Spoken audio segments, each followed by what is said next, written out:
Good morning সবাইকে। চলুন basic কিছু ওয়ার্কআউট করে নেওয়া যাক। ওয়ার্কআউট শুরু করার আগে আমি কিছু জিনিস অবশ্যই মাথায় রাখি। সেটা হলো অবশ্যই একটা ম্যাট পেতে নেওয়া এবং ওয়ার্কআউট শুরু করবার আগে ওয়ার্ম আপ খুব জরুরি। আর তারপরে ওয়ার্কআউটটা শুরু করা। এই যে শুরুতে আমি ওয়ার্ম আপ শুরু করে দিলাম। আমাদের বডিতে মাল্টিপল জয়েন্ট আছে, প্রথমে রিস্টে, তারপরে আমরা পুরো বডিকে ওয়াইড করে নিচ্ছি।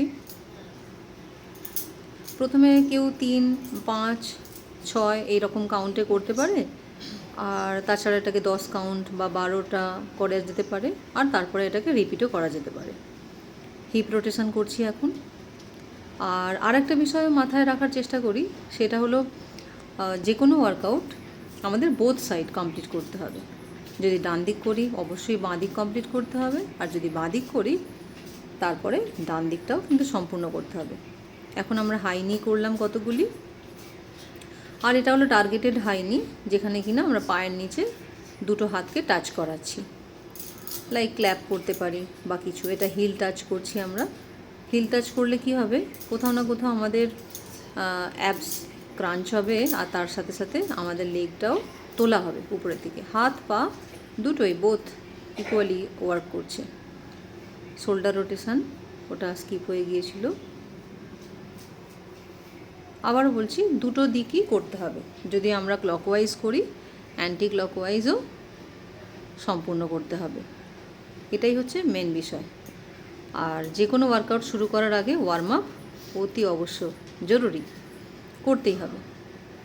আর এখন আমরা একটু করে নিচ্ছি ফ্রন্ট আর ব্যাক, দুদিকেই আমাদের যাতে স্ট্রেচ করা সম্ভব হয়।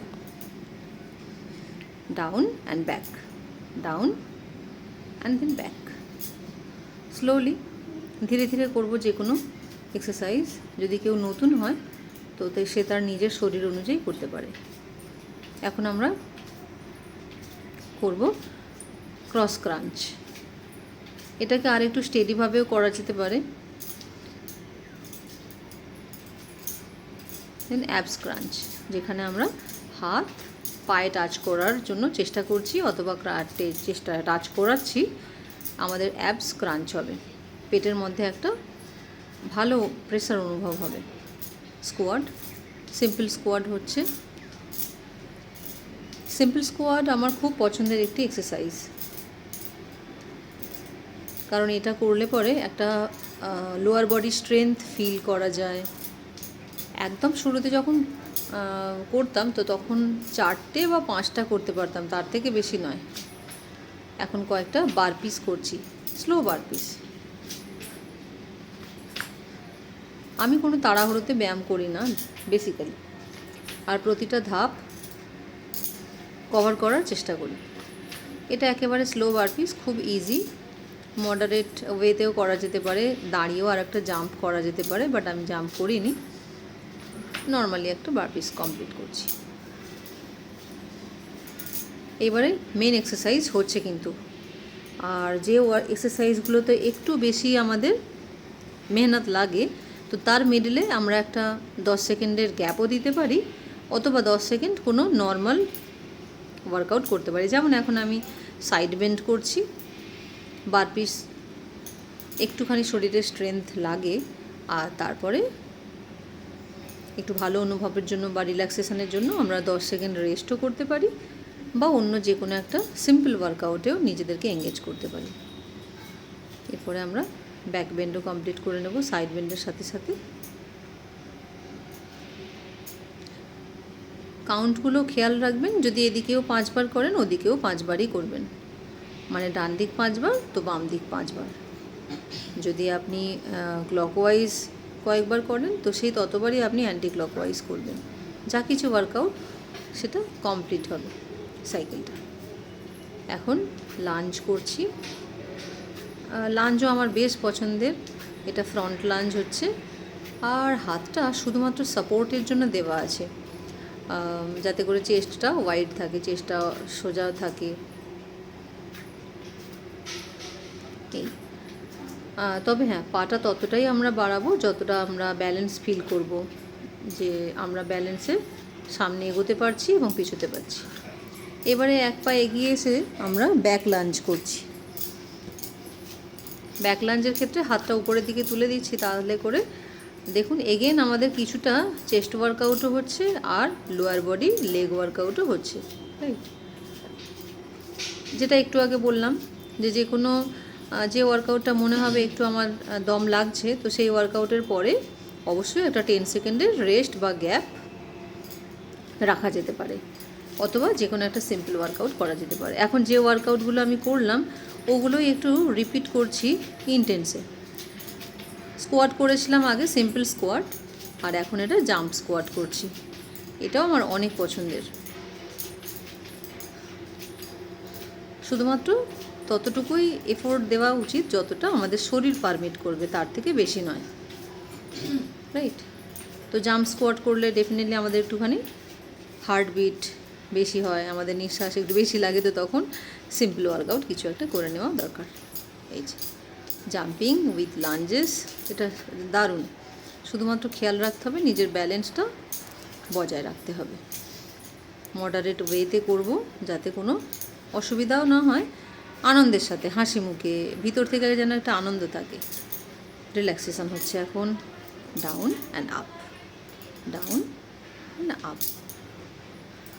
নিঃশ্বাস নিচ্ছি, নিঃশ্বাস ছাড়ছি। ওকে, রিল্যাক্সেশন ডান। আসুন পরবর্তী ধাপের ওয়ার্কআউটে যাওয়া যাক। যে লাঞ্চটা করেছিলাম, দেখুন এটা 3 নম্বর ওয়েতে লাঞ্চ করছি। প্রথমে আমরা সিম্পল লাঞ্চ করেছিলাম, তারপরে জাম্প অ্যান্ড লাঞ্চ, আর এটা বোথ সাইড, দুটো একসাথে,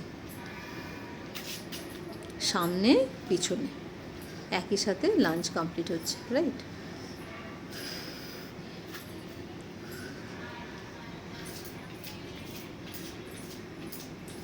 তো যাতে ফ্লেক্সিবিলিটিটা আমাদের নিজেদের মতো কাজে লাগাতে পারি। এই যে এটা অনেক সুন্দর একটা ব্যায়াম, আমাদের বাড়ির ছোট বাচ্চা থেকে শুরু করে প্রত্যেকে করতে পারে। আমাদের শিরদাঁড়া সোজা যেমন আছে সেই রকমই যেন সারা জীবন আমরা যতদিন আয়ু আছে ততদিনই যেন এরকমই থাকতে পারি। তাই প্রতিদিন এই ব্যায়ামটা প্রত্যেকেই করতে পারে, ছোট বাচ্চা থেকে শুরু করে বড় প্রত্যেকেই। শুধুমাত্র গোড়ালিটা তুলতে হবে, দুটো পায়ের ভরে নিজের শরীরটাকে উপর দিকে তুলে ধরা, টান টান করে। এখন আমরা ব্যালেন্স করছি। ব্যালেন্স যে আমাদের লাইফে কতটা জরুরি তা কে বুঝবে, কি বলবো, অনেক বেশি জরুরি। সব জায়গায় যেমন লাইফে ব্যালেন্স দরকার, ওই রকম আমাদের হেলথেও ব্যালেন্স দরকার। প্রতিটা বিষয় ইম্পর্টেন্ট। আর এই সূক্ষ্ম বিষয়গুলি যদি আমরা ইগনোর করি, লাইফের এমন একটা সিচুয়েশান আসে এক এক সময়, তখন আবার বড় আকারে আমাদের সামনে দেখা দেবে। এরপরে আমরা নি হাগ করছি, যেখানে আমরা নিজেদের হাঁটুটাকে ভাঁজ করে নিজেদের চেস্টের উপরে যতটা সম্ভব প্রেস করা যায়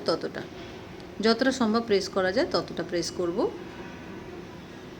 কিছুটা স্ট্রেচ ফিল করা হচ্ছে, শেষের দিকে স্ট্রেচ ইম্পর্টেন্ট, যাতে আমরা যা যা ওয়ার্কআউট করলাম শেষে আমাদের মাসেল রিল্যাক্স ফিল করে, আমরাও আরাম অনুভব করি। আর এই যে ওয়ারিয়ার পজিশান হোল্ড করেছি, এইটা ভীষণ সুন্দর। ওয়ারিয়ার পজিশান যখনই আপনি হোল্ড করবেন, আপনি লক্ষ্য করবেন, অনুভব করতে পারবেন যে আপনার পুরো বডির স্ট্রেংথ বাড়ছে, আপনার ব্যালেন্সিং ক্যাপাসিটি বাড়ছে, বা একটা ভালো অনুভূতি কাজ করছে। আর যখনই শরীরে ভালো অনুভব হবে, মন থেকেও ভালো অনুভব হবে, তাই না?